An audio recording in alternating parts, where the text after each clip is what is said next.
Hi, and welcome back to the First Draft Club. In today's episode, I am talking about 3 ways that I am using AI ethically as a novelist. I will share 3 specific applications that have genuinely, as in ways of using it, that have genuinely enhanced my writing process without dipping into, the kind of ethically and professionally questionable territory that we all know exists.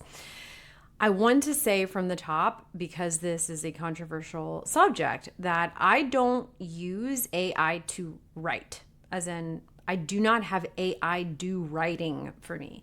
And that choice is not even primarily for ethical reasons. It just isn't a good enough writer. It is arguably better than some people who aren't strong writers, maybe. But if you are a writer by profession, or even if you just write a lot as part of your work, and even if you don't, honestly, I don't know.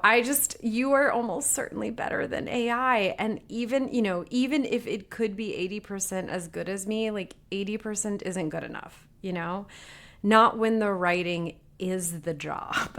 I mean, that is what a novel, is. Also, writing is the fun part of being a writer. It's like my sister said the other day, can we teach AI, please, how to do our laundry and wash our dishes so that we can do the creative stuff? Like, maybe let's train the bots. Let's not train the bots to do the best part of our jobs that we want to do. But, here we are.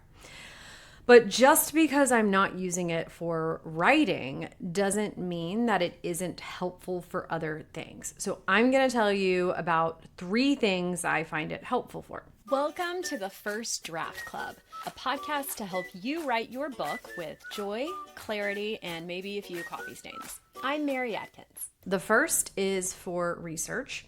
And the second and third are kind of a continuation of the previous episode this season, where I talked about how I used Dictation for a lot of my recent novel. First, my favorite way to use AI for novel writing is for multidimensional and nuanced research. I view it as a kind of Google 2.0 or 10.0. It can handle complicated search queries that would otherwise require me to make multiple searches and cross-referencing. Let me explain what I mean. For example, in writing a scene for my new novel, I needed to discover a pink gemstone that is not super expensive. Someone could buy like a ring with this gemstone in it for a few $100s, and that has a fun history, because in this scene, the person selling the piece of jewelry needed to be able to tell like a kind of a fun story or some historical facts about this gemstone.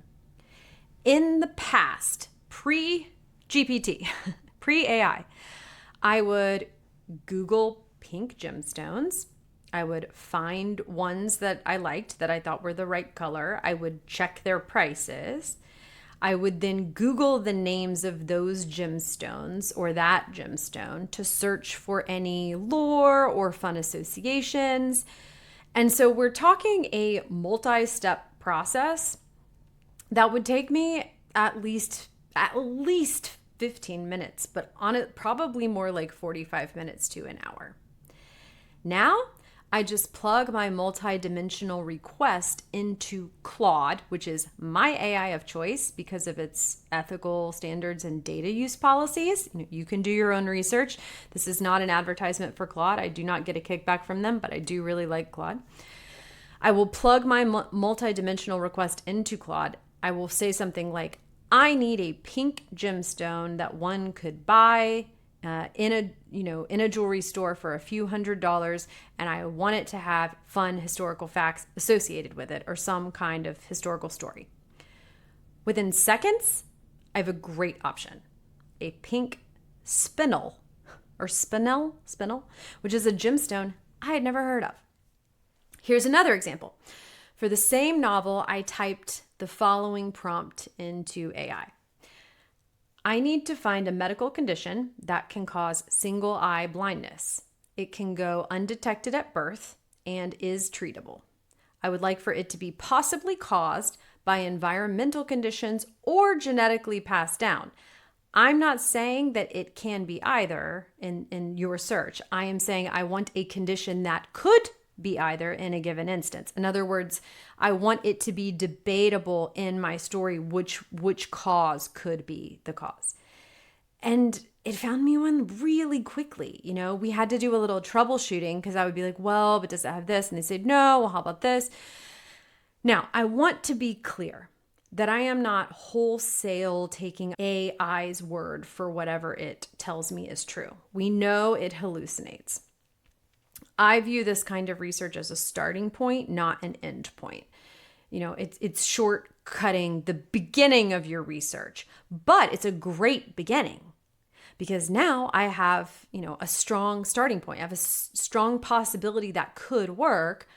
I just need to confirm the research, and confirm what I've learned about it from my AI friend. Okay, the second and third uses of AI that I want to talk about both involve dictation. As I mentioned in the last episode, I have been dictating portions of my novel while walking. If you want to learn more about how I'm doing that, go back and listen to or watch that episode. But in this episode, I want to talk about how I use AI to help me sort out what I have dictated. There are two categories of dictation that I used in working on my book: dictation of actual scenes and dictation of brainstorming about the book.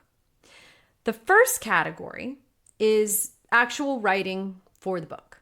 I set out with a particular scene in mind.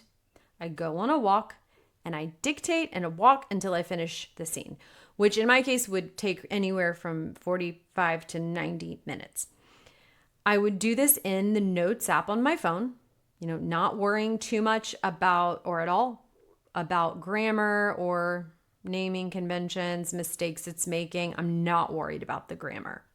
As soon as I get home, I need to do something with it or I will get very confused about what writing is where and whatnot.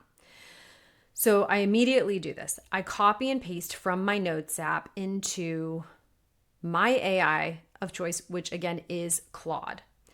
I paste my dictate, and I know what you're going to say. Is it safe? I mean, no, I don't think all AI is. And so this is why I use Claude. I find Claude's data use policies to be something I'm very comfortable with, and it is something you need to research yourself for sure, okay? To make sure that you are not, sharing your work with anyone who is going to use it in a way you don't want it used.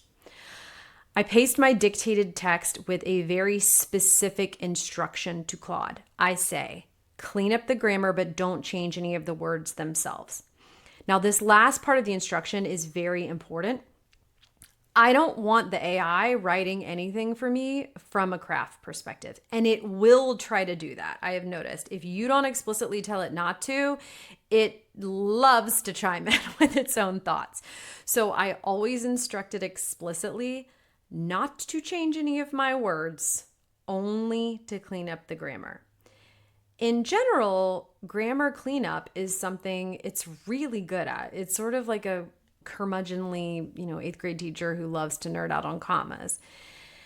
If you heard or watched my previous episode about dictating, though, you'll know that for dialogue between characters in a scene, I am not dictating the question marks, and so none of my dialogue has any question marks when I transcribe. And so Claude, which again is, you can use any AI, but the one I use is Claude, gets some of this right and some of these wrong. So I do, just as a note, I have to go in and fix the quotation marks. But even with that, it's still a huge time saver. I'm not having to go in and insert the grammar on the entire scene. The other category of my dictating is brainstorming. And this is the third and final use for AI that I want to talk about on this episode. So to be clear, just like in the instance that I just spoke about, I'm not using the AI while I'm dictating. I'm using it after I have dictated. When I'm using dictation to brainstorm, I'm really just thinking aloud, almost like talking to a friend. And this is where dictating really shines for me, where I really found it to be incredibly helpful in terms of story development. I love it because what I have found is that talking out loud to myself as I'm walking, I can like come up with some just kind of weird, wild ideas that I feel like I don't come up with when I'm just sitting on the couch typing. I use the native voice record app on my phone to do this. Also a free app. I did not download anything special. So I just start recording myself talking out ideas. It is not transcribing as I'm going. It's just recording an audio file. Sometimes I talk for 20 minutes, sometimes 45 minutes, but I'm just talking myself through any questions I have around the plot or what's going to happen next or why a character is the way they are. And again, I'm not even transcribing in real time. I'm just recording my rambling, meandering, thought things. When I get home, I transcribe it. Now, you can transcribe directly in the voice record app on an iPhone, but that functionality is a little glitchy. It freezes up a lot. I don't love it. And sorry, I don't know about phones that aren't iPhones because that's what I have is an iPhone. So I have better luck downloading the audio file onto my computer and transcribing it there using other software. It's much faster. It does not glitch out. I use software called Descript, sort of like Description, but without the shun. Descript, which is a paid subscription. I pay for it because we use it for the book incubator and we already have it. So that's the one I use. But I am sure there are free or very low cost transcription options out there. This transcription, once it comes through, is way more of a mess than my dictated scenes are because in my brainstorming sessions, I'm not even trying to be coherent. I'm just talking aloud. I have so many false starts, bunch of bunch of a lot of meandering thoughts that lead to nowhere. Trying to follow my train of thought is like chasing a toddler around a room. If you look at the transcript, every time I pause, there's a ... So it's like, what? What did I mean? What do I think? I even ask myself questions aloud and it's covered in ellipses, just ... And so this is where AI comes in handy. I drop the transcript with all of its ...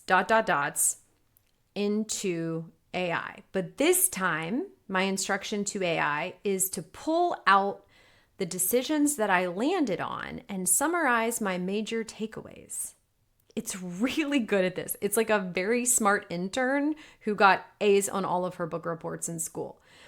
So if I have spent 45 minutes just talking out loud about what I think, maybe could happen next in the novel, and I had 7 false starts for ideas that I discarded in real time verbally, but then I landed on the 8th one that I really like.